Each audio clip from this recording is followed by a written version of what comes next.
अंतरिक्ष यात्री सुनीता विलियम्स और बुच विल्मोर अन्य 2 अंतरिक्ष यात्रियों के साथ स्पेस एक्स के ड्रैगन कैप्सूल से धरती पर लौट आए हैं।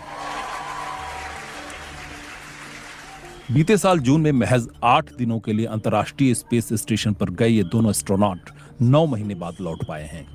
बोइंग का जो स्टारलाइनर यान उन्हें वापस धरती पर लाने वाला था वो खराब हो गया था, इसलिए उन्हें इतना लंबा इंतजार करना पड़ा।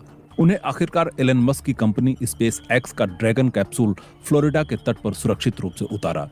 इंटरनेशनल स्पेस स्टेशन से अनडॉक होने के बाद यान को धरती पर पहुंचने में 17 घंटों का लंबा वक्त लगा। जानिए कैसी थी ये यात्रा और कैप्सूल के स्प्लैश डाउन करने के बाद क्या क्या हुआ।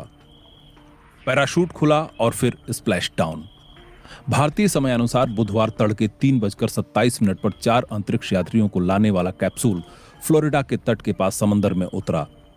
समंदर के सतह पर आने के बाद कंट्रोल सेंटर की ओर से अंतरिक्ष यात्रियों का स्वागत करते हुए कहा गया, निक, एलेक, बुच, सुनी, स्पेस एक्स की ओर से घर वापस आने का स्वागत है। कमांडर निक हेग ने खुशी जाहिर करते हुए जवाब दिया, कैप्सूल में सभी के चेहरे पर मुस्कुराहट है।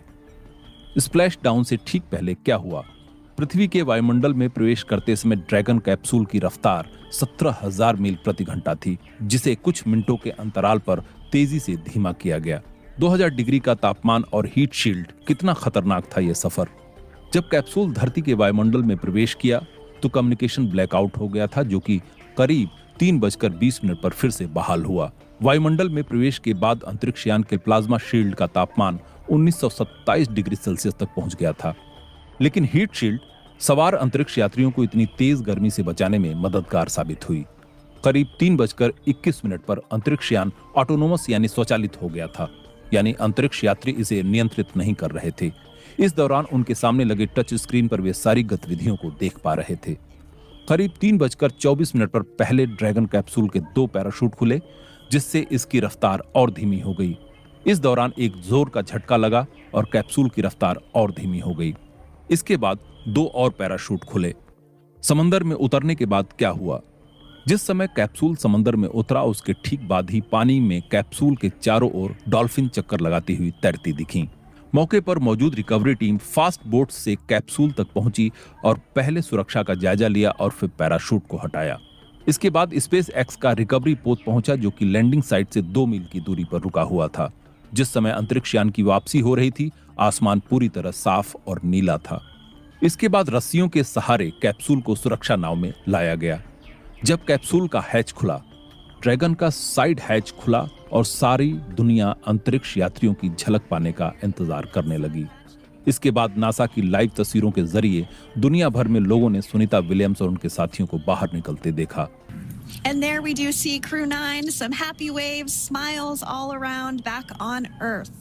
कैप्सूल से निकलने से ठीक पहले सुनीता विलियम्स और विल्मोर ने कैमरे की ओर हवा में हाथ हिलाकर खुशी जाहिर की। अंतरिक्ष में करीब 286 दिन बिताने के बाद सुनीता विलियम्स और बुच विल्मोर ने धरती पर ताजा हवा में सांस ली। करीब 9 महीने तक इंटरनेशनल स्पेस स्टेशन पर रहते हुए इन दोनों यात्रियों ने हर दिन 16 बार सूर्योदय और सूर्यास्त देखा और अंदाजा लगाया जा सकता है कि इससे तालमेल बिठाना उनके लिए कितना चुनौतीपूर्ण रहा होगा। अंतरिक्ष यात्रियों की सेहत कैसी है? नासा के कॉमर्शियल क्रू प्रोग्राम के मैनेजर स्टीव स्टिच ने बताया कि अंतरिक्ष यात्रियों की सेहत ठीक है। उन्होंने अपनी टीम का शुक्रिया अदा किया और नासा की जरूरतों के मुताबिक खुद को ढालने के लिए अमेरिकी अरबपति एलन मस्क की कंपनी स्पेस एक्स की तारीफ की। हालांकि अंतरिक्ष यात्रियों का मेडिकल चेकअप किया जा रहा है और जब यह प्रक्रिया पूरी हो जाएगी, इसके बाद परिवार से मिलने की इजाजत मिलेगी। NASA space operation mission directors के डिप्टी एसोसिएट एडमिनिस्ट्रेटर्स जोएल मोंटाल्बानो ने कहा कि उन्होंने नासा अंतरिक्ष यात्रियों के किए गए प्रयोगों को देश के लिए लाभदायक बताया